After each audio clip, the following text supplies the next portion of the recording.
Saya mahasiswi Hubungan Internasional FISIP Unri Angkatan 2018 yang mengalami pelecehan seksual di lingkungan kampus. Kronologi pelecehan seksual yang saya terima tersebut terjadi pada tanggal 27 Oktober pada hari Rabu jam 12.30. Saya ingin menemui Bapak Syafri Harto untuk melakukan bimbingan proposal skripsi.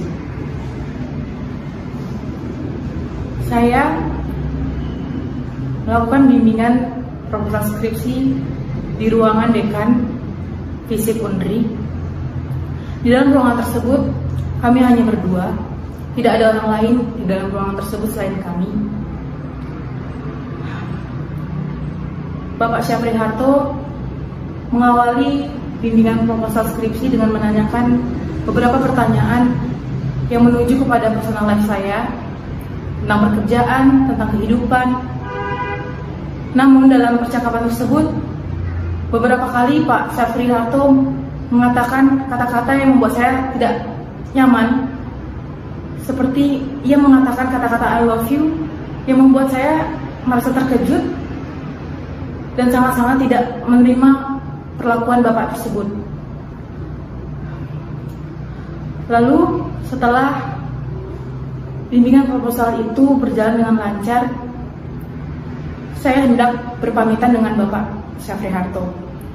Ketika saya ingin menyalin Bapak itu untuk berpamitan, namun beliau langsung menggenggam kedua bahu saya, mendekatkan badannya kepada diri saya, lalu beliau menggenggam kepala saya dengan kedua tangannya.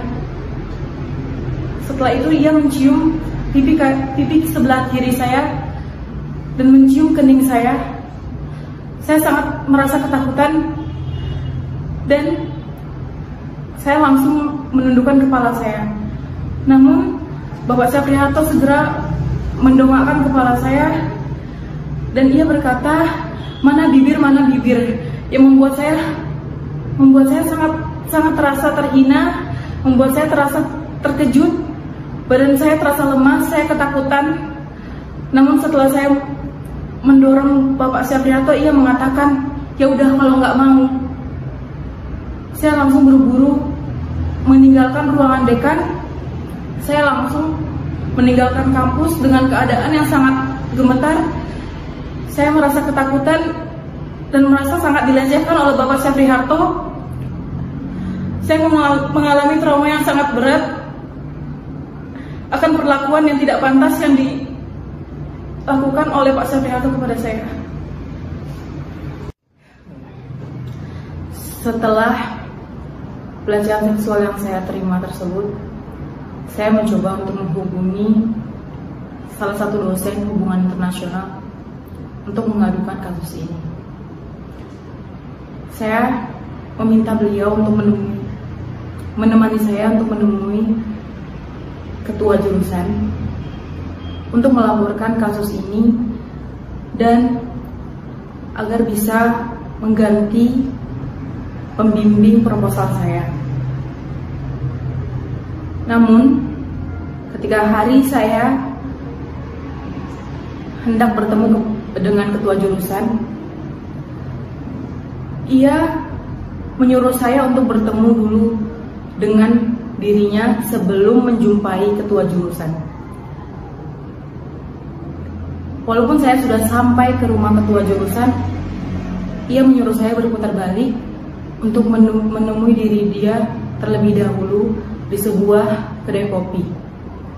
Di sana ia mencoba melakukan penekanan kepada saya untuk tidak memberitahu ketua jurusan tentang kasus ini. Ia mengancam saya dengan kata-kata seperti, jangan sampai gara-gara kasus ini Bapak Syafri Harto nanti bercerai dengan istrinya. Atau dia juga menegaskan bahwa saya hanya disuruh bersabar saja, disuruh tabah saja tanpa perlu mempermasalahkan kasus pelecehan seksual yang sangat besar yang telah menimpa saya ini. Beliau berusaha menghalang-halangi saya untuk mendapatkan keadilan atas perlakuan yang tidak pantas yang diberikan oleh Bapak Syafri Harto kepada saya. Lalu di hari itu juga, selepas sholat Jumat, akhirnya kami bertemu didampingi oleh dosen yang berusaha mencegah saya tadi. Di sana ternyata yang awalnya saya kira Bapak tersebut mendukung saya dan ingin melindungi saya, namun ternyata tidak. Di depan ketua jurusan, ia mencoba menyalah-nyalahkan saya atas kecerobohan saya yang tidak menggunakan SK dalam melakukan bimbingan proposal. Dia mementingkan persyaratan SK ketimbang kasus pelecehan seksual yang saya terima oleh Bapak Syafri Harto. Berulang kali dia mencoba menjatuhkan saya, mencoba untuk menyalahkan saya di depan ketua jurusan. Bahkan ia sempat beberapa kali mengayunkan kakinya seolah-olah ia marah terhadap pernyataan-pernyataan saya. Saya merasa sangat tertekan dan sehingga saya merasa sangat-sangat diintimidasi oleh Bapak tersebut. Dan ketika ketua jurusan menanyakan tentang kasus ini, saya terpaksa menyatakan hal-hal yang seharusnya tidak saya sebut karena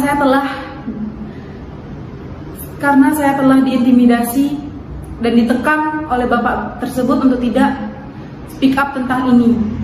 Bahkan beliau juga mengatakan bahwa Bapak Syafri Harto melakukan hal ini bukan karena kebiasaan, tapi karena aksidental atau kehilafan saja. Namun, walaupun ini kehilafan, saya tidak menerima perlakuan tersebut.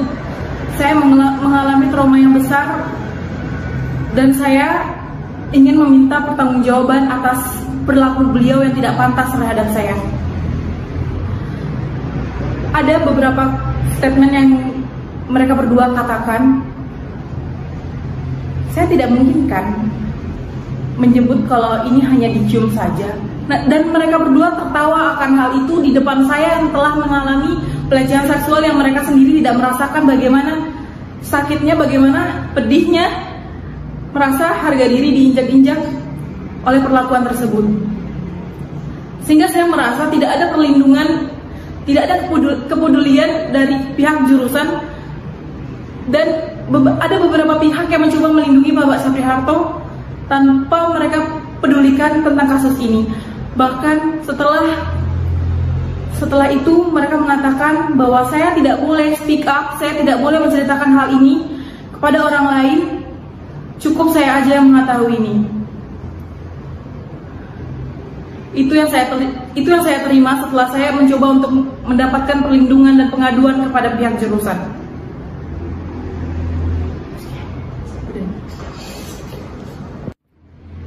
Setelah saya mencoba melaporkan kasus pelecehan seksual yang saya terima tersebut kepada ketua jurusan, dosen yang mencoba mengintimidasi saya mengatakan bahwa saya harus bertemu atau menghubungi langsung Bapak Syafri Harto dan mencoba untuk mempertemukan kami secara langsung. Beliau tidak memikirkan dan tidak mengerti bagaimana perasaan saya sebagai korban dipaksa untuk menemui pelaku yang bahkan ketika saya membayangkan wajah Bapak tersebut, saya mengalami ketakutan yang sangat luar biasa. Dosen tersebut sangat-sangat jahat kepada saya.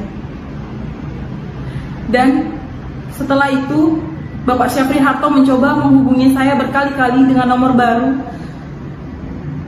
yang tidak saya ketahui, dan beliau sempat mengirim pesan kepada saya dan mengatakan, kok telepon Bapak di reject, yang membuat saya merasa sangat diteror, merasa sangat ketakutan akan tindakan-tindakan yang dilakukan oleh Bapak Syafri Harto. Dan dosen yang mengintimidasi saya tersebut berusaha berkali-kali untuk membuat saya mengangkat telepon Bapak Syafri Harto.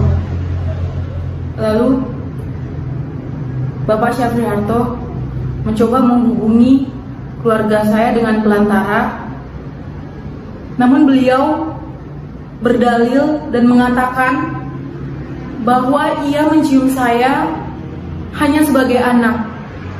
Namun keluarga saya membantah dan memarahi pelantara tersebut, mengatakan bahwa kalau memang anak, kenapa harus minta bibir? Kenapa harus berkata mana bibir?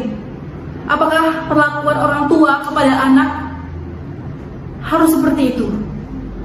Itu yang membuat saya sangat-sangat terhina, di mana Bapak itu masih tidak jujur dan Bapak itu masih melakukan pembelaan atas perlakuan kejinya terhadap saya. Keluarga saya dan saya tidak menerima perlakuan tersebut. Kami tidak sama sekali bisa memaafkan perlakuan keji Bapak Syafri Harto terhadap saya. Sudah seminggu setelah kejadian, akhirnya saya dapat mengumpulkan keberanian untuk melakukan perekaman, untuk memberitahu dan speak up atas kasus yang saya alami. Saya merasa kasus ini harus diangkat. Saya harus mendapatkan keadilan saya. Dan saya juga mengharapkan untuk seluruh wanita di luar sana, siapapun kalian yang mengalami pelecehan seksual, terlebih lagi di lingkungan kampus, saya berharap kamu kuat, saya berharap kamu untuk speak up, memberitahukan apa perlakuan keji yang mereka lakukan kepada diri kamu. Jangan membiarkan mereka tertawa atas perlakuan keji yang telah mereka lakukan terhadap diri kamu. Dan saya ingin hal ini tidak terjadi lagi kepada setiap perempuan, terlebih lagi mahasiswi yang mungkin mengalami ketakutan seperti saya. Saya harap kalian kuat, saya harap kalian berani.